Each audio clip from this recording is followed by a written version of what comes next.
శ్రీమద్ భాగవతంలో చెప్పబడిన ఈ కథ కొన్ని లక్షల సంవత్సరాల క్రితం నాటిది. చాక్షుష మన్వంతరం సమయంలో శ్రీ మహావిష్ణువు ఎత్తిన మత్స్యావతారం గురించి ఈ కథ వివరిస్తుంది. అప్పట్లో సత్యవ్రత అనే రాజుండేవాడు. ఆయన చాలా ధర్మాత్ముడు. శ్రీ మహావిష్ణువును మెప్పించడానికి ఆయన ఎన్నో కఠినమైన తపస్సులు చేశాడు.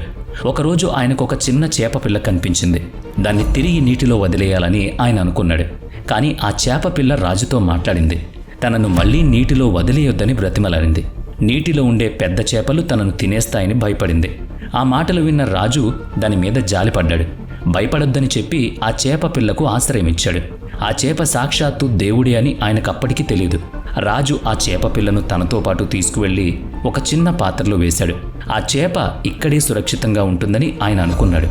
కానీ రాత్రి గడిచి ఉదయం అయ్యేసరికి ఆ చేప ఆశ్చర్యకరంగా పెరిగిపోయింది. ఆ పాత్రలో కదలడానికి కూడా దానికి ఇబ్బందిగా మారింది. ఆ పాత్ర తనకు సరిపోవడం లేదని దయచేసి పెద్ద చోటును అమర్చమని చేప రాజును అడిగింది. రాజు సరేనని చెప్పి దాన్ని ఒక పెద్ద నీటి తొట్టెలోకి మార్చాడు. రాత్రికి రాత్రి ఆ చేప మరింత పెద్దదైంది. అందరూ ఆశ్చర్యపోయారు. ఈ వార్త ఊరంతా పాకింది. కానీ ఆ నీటి తొట్టె కూడా ఆ చేపకు సరిపోలేదు. దానికి మరింత ప్రదేశం కావాల్సి వచ్చింది. రాజు తన భటులను పిలిచి ఆ చేపను ఒక పెద్ద చెరువులో విడిచిపెట్టమని చెప్పాడు. కానీ చూస్తుండగానే ఆ చేప ఆ చెరువును కూడా మించి పెరిగిపోయింది. ఎప్పటికీ నీరు తగ్గని ఒక పెద్ద సరస్సులోకి తన్ను మార్చమని రాజును కోరింది. రాజు అలాగే చేశాడు, కానీ లాభం లేకపోయింది. చివరికి ఆ చేపను ఒక నదిలో వదిలారు. ఆ నది కూడా దానికి సరిపోకపోవడంతో రాజు దాన్ని సముద్రంలో విడిచిపెట్టడానికి ఏర్పాట్లు చేశాడు. అప్పుడు ఆ చేప సముద్రంలో ఉండే సొరచేపలు తన్ను తినేస్తాయని, తనను అక్కడ వదిలేయొద్దని మళ్లీ అడిగింది. ఒక్కరోజులోనే ఇంత భారీగా పెరిగిపోయిన నిన్ను చూసి ఎవరైనా భయపడాల్సిందే అని రాజు అన్నాడు. నీకు ఎవరితోనూ ముప్పు ఉండదని, నువ్వు ఖచ్చితంగా శ్రీ మహావిష్ణువే అయ్యుంటావని రాజు గ్రహించాడు. అప్పుడు ఆ చేప రూపంలో ఉన్న విష్ణువు అసలు నిజం చెప్పాడు. బ్రహ్మదేవుడు నిద్రపోయే సమయం ఆసన్నమైందని విష్ణువు రాజుకు చెప్పాడు. సరిగ్గా 7 రోజుల తర్వాత ఈ ముల్లోకాలు నీటిలో మునిగిపోతాయని హెచ్చరించాడు. ఆ ప్రళయ సమయంలో తాను ఒక పెద్ద పడవను పంపిస్తానని మాటిచ్చాడు. ఆ పడవలో అన్ని రకాల మూలికలు, విత్తనాలు ఉంచమని చెప్పాడు. సప్త ఋషులతో పాటు అన్ని రకాల ప్రాణులను ఆ పడవలోకి ఎక్కించమని ఆదేశించాడు. పెద్ద పెద్ద తుఫాన్లు వచ్చినప్పుడు ఆ పడవను వాసుకి అనే పాము సాయంతో తన కొమ్ముకు కట్టమని చెప్పాడు. బ్రహ్మదేవుడు నిద్రలేచే వరకు ఆ ప్రళయ జలాల్లో ఆ పడవను తానే స్వయంగా లాగుతూ కాపాడతానని భరోసా ఇచ్చాడు.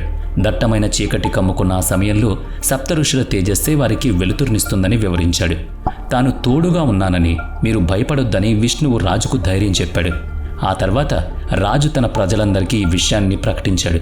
7 రోజుల తర్వాత విష్ణువు పంపే ఒక పెద్ద పడవలో మనమంతా ఇక్కడి నుంచి వెళ్ళిపోతున్నామని ఆయన అందరికీ తెలియజేశాడు. ఓ గొప్ప మునులారా, ప్రళయం రాకముందే మత్స్యావతారం పంపే పడవలోకి నాతో పాటు రండి అని రాజు కోరాడు. ఆ తర్వాత రాజు ఈశాన్యం వైపు తిరిగి దర్భల మీద కూర్చున్నాడు. రాబోయే 7 రోజుల పాటు శ్రీ మహావిష్ణువును ధ్యానిస్తూ గడిపాడు. పడవలో తీసుకువెళ్లడానికి అన్ని రకాల మూలికలు, విత్తనాలు సేకరించేలా భటులు జాగ్రత్త తీసుకున్నారు. జంతువులకు ఎలాంటి హాని కలగకుండా చాలా సున్నితంగా వాటిని పట్టుకున్నారు.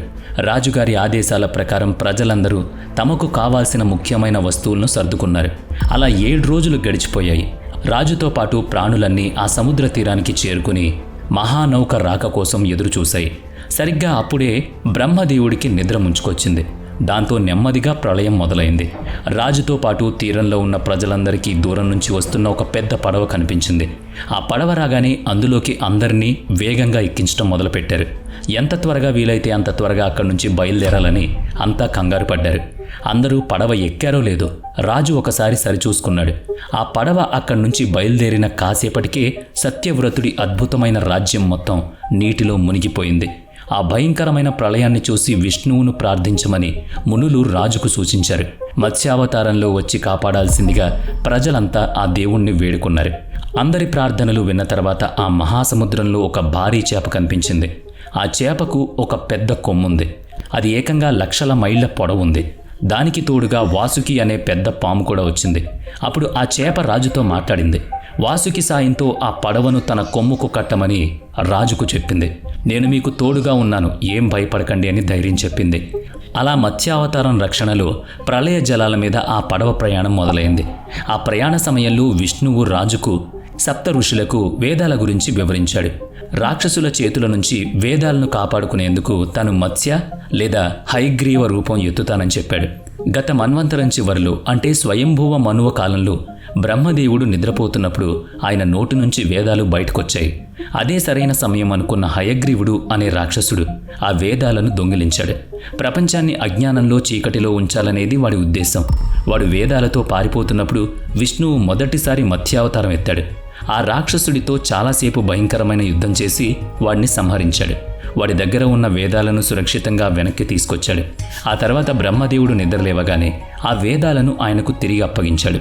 ఈ అద్భుతమైన విషయాలన్నీ విన్న సత్యవ్రతుడికి విష్ణువు దయ వల్ల వేద జ్ఞానం మొత్తం తెలిసింది. ఇలా మత్స్యావతారం మార్గదర్శకత్వంలో ఆ పడవ సురక్షితంగా ప్రయాణిస్తూ చాలా కాలం గడిచింది. సరైన సమయం రాగానే బ్రహ్మదేవుడు నిద్ర నుంచి మేల్కొన్నాడు. దాంతో ప్రళయం ఆగిపోయింది. క్రమంగా నీటి మట్టం కూడా తగ్గుతూ వచ్చింది.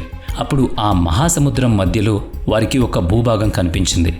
మీరంతా ఇప్పుడు ఈ పడవ దిగి ఆ దీవిలో సురక్షితంగా బ్రతకొచ్చని విష్ణువు వాళ్ళకి చెప్పాడు. ఓ వీరరాజా, నువ్వు ఇక్కడ ప్రశాంతంగా జీవించడానికి నా ఆశీస్సులు ఎప్పుడూ ఉంటాయని దీవించాడు.